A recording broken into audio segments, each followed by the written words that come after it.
Bora lá, galera, mais um vídeo aqui do nosso canal e bora falar da seleção brasileira, faltando pouco para a seleção estrear na Copa do Mundo. Lembrando que a seleção estreia na próxima quinta-feira, 4 horas da tarde. Nós vamos acompanhar todas as repercussões desta primeira partida do Grupo G da Copa do Mundo. O Brasil chegando muito forte, né? O Brasil é um dos favoritos ao título da Copa do Mundo do Catar de 2022. A seleção já fez o primeiro treino no Catar e o Tite ainda faz mistério na escalação da equipe, né, de quem deve entrar em campo. E bora acompanhar aqui, galera, mais o Sport Center, bora acompanhar o Zinho e o Mauro Naves, que entende tudo da seleção e vai falar um pouco sobre o atual time da seleção, quem deve entrar como titular na estreia da Copa do Mundo. Assim, né? Tem um símbolo. É a espera do Hexa. E, assim, é um sentimento meu, é que esses atletas que chegaram, né, ontem, hoje foi o primeiro treinamento, mas hoje eles, passando por ali, possam ter sentido o que eu senti. Ah, essa próxima parede é a nossa. Legal. É aí que a gente vai botar a nossa foto do Hexa. Né, que aquela parede ali com 58, 62, 70, 94, 2002 inspirem, motivem. Talento eles têm. Mas eu achei uma sacada muito boa ter isso, para que todo dia eles vão conviver e vão ver quem fez a história do futebol brasileiro, e eles são os próximos a fazerem, botando ali a foto do Hexa, né? Frases de efeito também, legal. Mas eu só para encerrar a história do... Para passar para a turma lá também. Não, é exato, Bruno, é que ficou essa história. Por que o Brasil foi treinar na Itália, frio e tal, depois veio para cá e tal? Por que não veio logo para cá? E o Zinho me disse assim, pô, o jogador também fica muito tempo no mesmo lugar... De repente precisa mudar o hotel, mudar o vestiário, mudar o campo, sabe? Dar uma quebrada. Então, fosse da Itália com frio ou em outro lugar com calor, né, Zinho? Então, pela experiência dele, é isso que eu queria dizer. A gente conversa com quem esteve ali e fez isso, sabe? Para não ficar uma rotina, vamos supor que 10 dias aqui, nossa, até chegar essa quinta-feira da estreia. Tal. Ontem não, aí já pegou o avião, já viajou, treinou lá no frio, chegou aqui, tinha um vestiário novo, tudo novo. Hoje teve estreia, aí teve a Copa do Mundo, começou. Exatamente, então também... foi uma justificativa, vamos dizer assim, para essa estratégia e tal. Que frase você guardou e achou mais forte? Duas eu guardei. E outra coisa, o Zinho falou dessa história de lembrar de quando era criança, um trabalho legal que foi feito também nos quartos de cada atleta no hotel, foram colocadas fotos, né, deles crianças com este sonho, Bruno. Não, duas frases. E é uma coisa muito mental, aqui, isso que o Tite importante. Trabalha com essa turma, né? Boa, legal. Porque eu ia tocar nesse ponto, a gente discute muito a parte tática, de jogo e tudo mais, mas o Tite se apega muito a isso, essa parte mental. Então tinha lá escrito, concentrem e desfrutem, é o que estava no vestiário dos atletas. Isso marcou muito pra mim, porque pra mim serve também, concentrem e desfrutem, e mentalmente forte. Isso pra mim é a cara do Tite, gente. E o que me marcou também, Bruno, é que eu inclusive cheguei a tirar uma foto assim, da comissão técnica, né? Tem lá cada casinha lá pra um. E tinha, assim, no cantinho, a foto com o nome do Fernando Lázaro. Ele tava lá. Então. Não deu tempo de mudar. Não deu tempo de mudar. Esse é um outro assunto que a gente vai abordar com vocês também, enquanto a gente tá vendo as imagens do Zinho se emocionando ali, então, no vestiário que tem ali o 94. Essa questão emocional, ela é importante, a gente sabe como o jogador brasileiro sente muito isso, né, Zé Elias? A questão logística também basta lembrar em 2014 como a seleção, jogando em casa, sofreu com as viagens, com o traslado para Teresópolis, com mudança de clima, de temperatura, e como aquilo foi péssimo para a seleção brasileira durante o Mundial. E uma questão que é sempre discutida, ou pelo menos de 98 para cá, passando por Vegas, a gente sempre discute essa relação das visitas, né, Zupati? Eu acho que essa questão que o Zinho citou e que o Mauro trouxe, de mudar um pouco o ambiente, de não gerar esse ócio, né, tomar conta dos jogadores em algum momento, acho que é importante, e acho que esse é um fator. Acho que também é um fator o fato de você manter os jogadores no ambiente lá em Turim, que é um ambiente um pouco mais privativo, com um pouco menos de oba-oba do que o ambiente do Catar, que já vive a Copa do Mundo. Então, ou do que seria em Teresópolis. Como seria em Teresópolis. Exato, eu acho que esse é o ponto. Acho que a comissão técnica enxergou em Turim, já que o tempo de preparação era muito menor, e não tinha por que você trazer todo mundo para o Brasil, né, para essa preparação, mas foi o mais próximo nessa relação do tempo que costuma se passar em Teresópolis, com um ambiente mais isolado, mais protegido, com eles controlando melhor o que vai ser da folga dos jogadores, né? Os jogadores, comissão, foram assistir o ATP Finals ali em Turim, que estava rolando, familiares e tal, antes de chegar de fato no lugar da Copa do Mundo, onde, mesmo com o controle que já existe, mas inevitavelmente aquele clima de Copa do Mundo já contagia muito mais, né? Já toma conta muito mais. Então, acho que foi nisso foi bem controlado. Há discussão de temperatura? Há discussão de temperatura. Mas eu entendo que foram esses pensamentos de cuidar bem dessa programação, dessa preparação em Turim, com um pouco mais de foco apenas no campo, até chegar na Copa do Mundo, onde vai todo mundo respirar, até porque é uma Copa do Mundo diferente, né? Claro. Por exemplo, na Rússia, o Mauro estava comigo, estava também lá em Sochi. A Rússia é um país muito grande, a Copa está espalhada pelo país inteiro. Agora não, é como se fosse uma Olimpíada. Está tudo concentrado no mesmo lugar. Então, o máximo que a comissão técnica consegue proteger os jogadores para privilegiar o trabalho de campo, eles têm que fazer. E eu acho que essa é uma das razões da preparação de Turim, que imagino que foi muito bem feito. O que eu queria saber do Zinho e do Zé Elias, começando por você, é essa questão dos familiares, né? Porque muitas vezes é importante ou, né, é legal você ter o parente próximo, a esposa, o filho, os pais. Às vezes pode atrapalhar. Às vezes a família, os amigos, às vezes atrapalham. Sim. É tão sacrificante assim você ficar 30 dias longe da família? Porque, por exemplo, quantos aniversários, quantas datas importantes o Mauro passou longe da família dele? Ou a gente cobrindo as Copas, ou a Gláucia que está agora, também vai ficar longe, não vai ninguém visitar a Gláucia. Não foi ninguém me visitar em 50 dias na Rússia, né? Para o jogador, é tão sacrificante ficar longe, Zé? Antes de mais nada, Gláucia, a Baixinha tá te mandando um ótimo trabalho aí, parabéns, viu? Para você, Zinho, Mauro, grande abraço para vocês aí. Eu acho assim... Beijão pra Baixinha, querida. Eu acho assim, Bruno, antes de mais nada, os familiares precisam entender o momento. Deixar a vaidade de lado, porque eu sou esposa de fulano, eu sou tio de ciclano, eu sou beltrano. Não, você tem que deixar justamente os jogadores tranquilos, né, para que eles possam pensar exclusivamente em 15 dias, 20 dias naquilo. E no futebol, na preleção do treinador, no ambiente, nos seus adversários, porque o Zinho sabe melhor do que eu, disputou a Copa, eu disputei uma Olimpíada, eu quase fui para a Copa 98 e sofri demais em 94, né, nos pênaltis eu peguei o carro, viu, Zinho? Você quase me matou do coração. Peguei o carro e saí correndo, saí andando em Guarulhos ali, porque eu não queria assistir. Né? Então, esse momento é exclusivamente dos jogadores e da comissão. Se você tem um ambiente sadio, fechado, dificilmente um problema com os familiares e dificilmente os familiares entrarão nesse problema. Porque o próprio jogador fala assim, olha, vem cá, ô esposa, ô mãe, ô tio, ô parça, né? Vem cá, agora eu preciso de paz, eu preciso de tranquilidade para focar no meu trabalho. E isso é difícil, porque muitas vezes os familiares não entendem. Os familiares, eu sou, esposa de um jogador. Sou tio, então sou primo, eu tenho sou que ir lá, eu posso fazer isso, eu posso fazer aquilo. Cadê os bilhetes? Olha, eu tenho 5 entradas. Credencial não chegou. Eu tenho 10 credenciais. Quer dizer, o familiar nesse momento tem que abrir mão disso e entender exclusivamente aquele que tem que apoiar o seu familiar, é jogador, é comissão, apoia. A melhor forma de apoiar é dando tranquilidade, dando paz para ele poder trabalhar. Acabou a Copa do Mundo, aí cada um tem o seu jatinho, né? Hoje o pessoal não vai de ônibus ou né?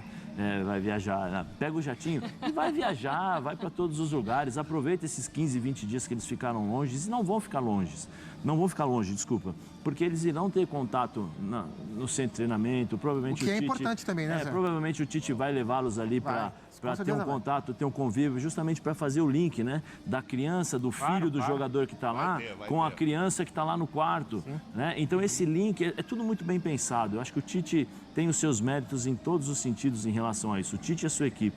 Então ele vai linkar uma coisa com a outra e eu acho que seria muito importante. Os familiares, eles ajudam demais, desde que eles saibam o lugar deles no exato momento que se encontra agora. Um limite, né, Gláucia, entre o apoio e também não ficar perturbando o foco dos atletas e da comissão.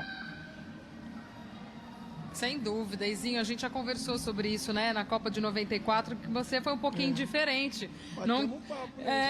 Não tinha ninguém ali não, mas você tinha o seu companheiro ali de concentração e entre vocês era a família. Hoje está sendo meu parceiro aí de quarto aí, ó, Mauro Naves. Tá me aturando. Eu acho que assim, a palavra... livro sobre o Zinho quando terminar essa Copa. É verdade. Teremos histórias. Eu acho que assim, a palavra que eu, assim, pela minha experiência de ex-atleta, é o equilíbrio. palavra é essa, o equilíbrio. Não ter os familiares perto é ruim, mas ter também muito também é ruim.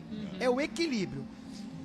Isso que a comissão técnica está planejando, eu espero que continue assim, o Mauro já trouxe, no hotel, é o espaço dos atletas com a comissão técnica, com todo o aparato para preparação e foco no jogo. Treinamento, terminou o treino, tem uma área com videogame, com basquete, com tudo, tem com o cafezinho, tem isso. E é um espaço muito bom, é amplo. Então, ali, acabou o treino, é até bom, cara. Pô, você dá um abraço no seu filho, você dá um beijo na sua esposa, sua mãe, seu pai. Eu acho que assim, se for aberto para muito passa, aí mistura muito. Por isso que eu falei, equilíbrio. Né? Se tiver isso, eu acho muito bom, ô Bruno. Eu, em 94, me arrependi, e falei pra Gláucia, de não ter levado o seu Crisan e a minha esposa Simone. Fiquei muito focado só no jogo, só na seleção. Ah, mas você foi campeão do mundo. Sim, mas seria um pouco mais agradável, relaxante, ter a minha esposa e meu pai perto para algum momento. Claro, não é toda hora, é o que o Zé falou. Acabou o treino, vai ali, abraça, beija, acabou, vai para concentração, aí é o momento deles lá no hotel. Né? O bate-papo, o vídeo, o falar do jogo. No outro dia sabe que vai ver de novo lá no campo de treinamento. Então, esse equilíbrio, essa parte de organização que o Tite com a comissão técnica fez, isoladinhos ali, sem também negócio de muita imprensa lá, sim, né, de entrar para fazer reportagem lá dentro, de receber empresário. Ali tem que ser bloqueado para mim. E no treinamento recebe, bate o papo, conversa, que é até bom tirar o foco um pouco do jogo, nesse momento ali com a família. No treinamento de hoje, o primeiro aqui em Doha, a seleção brasileira que foi a última a chegar, chegou ontem meia-noite aqui à cidade. Neymar até postou nas redes sociais, os últimos serão os primeiros. Que seja. E aí hoje a seleção brasileira começou os trabalhos por aqui. O seu centro de treinamento fica no campo que é o El Gran Hamad, que é o campo, o estádio, né, do Tô me confundindo Arábia. Até Al-Arabi. Tô me confundindo aqui no árabe. Vou aproveitar então para contar pro Bruno, pro Zé, pro Zupac, pro Fã de Esportes. Que ele vai contar? Que nosso companheiro Silas ganhou dois títulos com o Al-Arabi. Tinha lá as duas taças lá. Do Silas. É verdade. Silas conhecidíssimo aqui, inclusive. Cheio dos parceiros aqui, o Silas também. Já está nos ajudando, de novo, está nos ajudando. Enfim, seleção brasileira ainda tem mais 3 treinos antes dessa estreia, né? Então tá lá nesse estádio do Al-Arabi fazendo os seus trabalhos, que foi esse local que a gente conheceu ontem também mais a fundo. Mas aí, Mauro, o Bruno lá no início, quando a gente começou o nosso bate-papo, falou ainda aquelas dúvidas, ainda muitas, né? Hoje o Tite fez esse trabalho de ataque contra a defesa, mas as dúvidas ainda continuam. E às vezes eu até penso que as dúvidas são nossas. Que talvez o Tite já tenha a vidinha bem definida. Será? Eu acho que na Itália, o Pedro Ivo, que esteve lá acompanhando, o João Castelo Branco, também já disseram, lá não era muito para definir time, não. Era para todo mundo saber, olha, tenho 2, 3 esquemas, ou 2, 3 estratégias, todo mundo misturado aqui, mas todo mundo sabe o que tem que fazer, você entende bem disso. Aí, ele desceu ontem aqui e no aeroporto disse, não, vou definir o time aqui, ou seja, não desci com o time definido. Você pode ter razão, que na cabeça dele e tal. O que me passa, e aí eu coloco para vocês, Bruno também, Zé, Zupac, eu estou, é um feeling, não sei, imaginando que ele não começa esse jogo com o Vinícius Júnior. E você imagina não começar uma estreia de seleção brasileira com a fase que está o Vinícius, sem o Vinícius, o jogo vai ficando difícil. Se der tudo certo, ok, sem problema, eu coloco ele no segundo tempo. Mas se der errado, mas também, lá na Espanha ninguém acredita, porque na Espanha não se pensa nem Neymar. Aliás, a imprensa espanhola conversa com a gente aqui indignada. Não, o Vinícius Júnior não está ainda. Ela acha que é Vinícius Júnior mais 10. O treino de hoje, se ele não definir o time, nada, mas o formato do treino, eu tinha essa percepção, não vai começar com ele. Mas o treino de hoje, ele coloca 4 defensores com um volante na frente. Entendi. Para fazer a fase defensiva. E aí ele é intermediária pro gol, né? Só metade do campo. E aí ele coloca para atacar 2 caras abertos.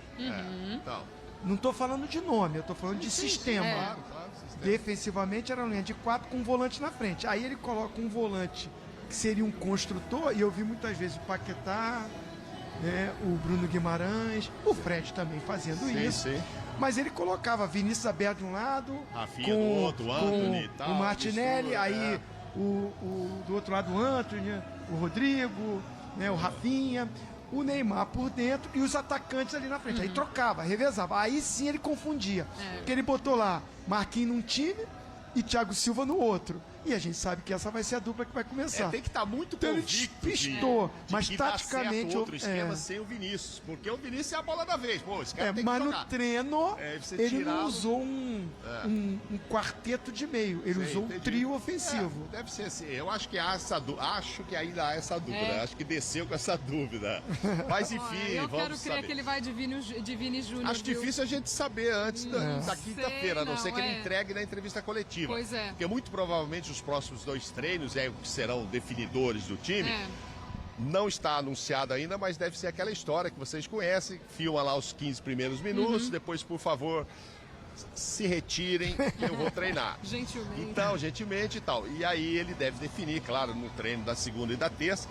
Não sei se dessa vez ele vai deixar o técnico da Sérvia lá, não, deixa ele imaginar do jeito que eu vou, ou se ele vai declarar na quarta-feira. Ele já vai falar, Tá vou colocar pertinho. um Vinícius. Tá um do lado do outro treinando, tem isso, atravessa viu, a rua e o amigos? outro. Dá pra subir o muro ali, espiar o treino um do outro, atravessar a rua, a Sérvia tá treinando onde é o centro de treinamento do clube aqui. Então, É que aqui não pode usar drone, né? O governo não permite, jornalistas quiseram trazer drones, fazer imagens e tal, não foi permitida a entrada no país com drones. Se não, amigo, né? Aí ia subir o drone ali para ver o que estava acontecendo do outro lado. Olha, mas eu acho que há essa possibilidade, viu, Bruno, amigos, desse Vini Júnior começar. Tô achando isso, seu Mauro, será?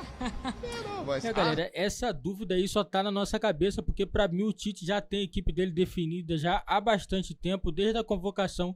Ele já tem em mente o time que ele quer entrar, né? Pelo menos nessa primeira fase ele já tem o time dele, né, na cabeça. Eu acredito que o Tite não vai fazer grandes mudanças. O Tite, todo mundo sabe que é aquele cara de convicção, e quando ele coloca na cabeça que aquele é o sistema dele, não tem que faça ele mudar de ideia, né? E ainda não sabemos ainda se ele vai entrar com o Vinícius Júnior ou se não vai entrar. Isso daí é surpresa, só vamos saber mesmo quando estiver chegando bem próximo, né, da estreia da seleção brasileira, né? Eu acredito que o Vinícius Júnior deve entrar como titular, né? Pelo menos na minha cabeça eu não vejo o Vinícius Júnior sendo reserva nesse time do Tite, mas se for reserva também não será nenhum absurdo daquele falar, absurdo para mim seria o Neymar ser banco de reserva, o Casemiro ser banco de reserva. Para mim sim, isso seria um absurdo, entendeu? Mas se você olhando por outro lado, o sistema tático dele, dá para colocar o Vinícius Júnior no banco, e no segundo tempo dá para utilizar o jogador, né, para poder ter mais gás, para poder ajudar mais a equipe, né, e pegar a outra equipe também, a equipe adversária também cansada, né? Isso daí seria também muito importante, né? Mas até lá nós vamos saber qual será os jogadores titular na seleção do Tite. Pelo menos os goleiros nós já sabemos, a dupla de zagueiros, os laterais, o meio-campo, mais ou menos. Entendeu? Agora os jogadores da frente, que é essa dúvida. A dúvida é mais ali o Vinícius Júnior, né? Vinícius Júnior, o Fred, o Bruno Guimarães, Paquetá. Tem esses jogadores ainda, um pouco de dúvidas ainda para saber se vai ser titular ou não na estreia da seleção brasileira, mas eu acredito que a seleção vai fazer uma boa estreia, vai fazer também uma boa Copa do Mundo, né? E vamos torcer muito para a seleção brasileira e conseguir trazer esse título, esse hexa tão sonhado da seleção brasileira, né? 20 anos atrás o Brasil conquistou o Penta, e agora, quem sabe, né, 20 anos depois, a seleção brasileira consegue esse hexa aí tão sonhado pela seleção brasileira. Galera, não esquece, para você não perder nenhuma novidade aqui da seleção e do nosso canal, deixe seu like, se inscreve no nosso canal e ative o sininho das notificações para não perder nenhuma novidade da seleção aqui no nosso canal.